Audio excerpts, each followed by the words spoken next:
বিদেশী বিতৰণক লৈ উচ্চতম ন্যায়ালয়ে মুখ্য সচিবক ভৎসনা কৰাৰ পাছত সমগ্ৰ বিষয়ক লৈ ৰাজ্য চৰকাৰক তীক্ষ্ণ সমালোচনা অসম জাতীয় পৰিষদৰ এক সংবাদমেল যোগে অসম জাতীয় পৰিষদৰ সাধাৰণ সম্পাদক জগদীশ ভূঞাই চৰকাৰক কয় যে বেলেগ দেশৰ চৰকাৰে বিদেশীক খেলিবলৈ আইন প্ৰণয়ন কৰে আৰু আমাৰ চৰকাৰে বিদেশীক আশ্ৰয় দিবলৈহে আইন প্ৰণয়ন কৰে 63 গৰাকী অবৈধ বিদেশীক প্ৰত্যাৱৰ্তন কৰাব নোৱাৰাটো ৰাজ্য চৰকাৰৰ বিফলতা এইদৰে ৰাজ্য চৰকাৰক কঠোৰ সমালোচনা কৰি শীঘ্ৰে বিদেশীক বহিষ্কাৰৰ দাবী অজাপৰ সাধাৰণ সম্পাদকগৰাকীৰ লগতে অসম চুক্তিৰ 6 নম্বৰ দফা আখৰে আখৰে কাৰ্যকৰী কৰাৰ দাবী তুলিলে অসম জাতীয় পৰিষদে ডোনাল্ড ট্ৰাম্পে এমাহ নহওঁতে 104 জন অবৈধ বিদেশীক ভাৰতলৈ উভতাই পঠাইছে আৰু কৰ্মদক্ষ বিজেপিয়ে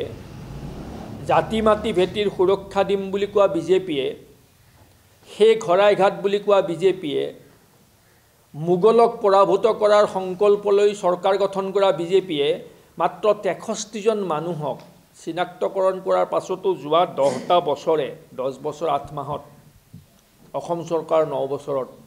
তেওঁলোকক প্ৰত্যাৱৰ্তন কৰিব নোৱাৰিলে কাৰণটো তেওঁলোকৰ ঠিকনা নাই বিজেপি দলে কেৱল ইমোশনাল ব্লেকমেইলিং কৰি ক্ষমতাত আহিবৰ বাবে প্ৰয়াস কৰিছিল ক্ষমতাত তেওঁলোক আহিল ক্ষমতাত বহিল তাৰপিছত অসমৰ মানুহ অসমীয়া খিলঞ্জীয়া মানুহ জহন্নামে যাওক তাত বিজেপি দলৰ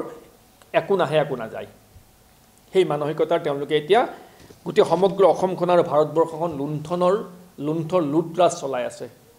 তেওঁলোকৰ উদ্দেশ্য একমাত্ৰ অসমখন আৰু সমগ্ৰ দেশক লুণ্ঠন কৰা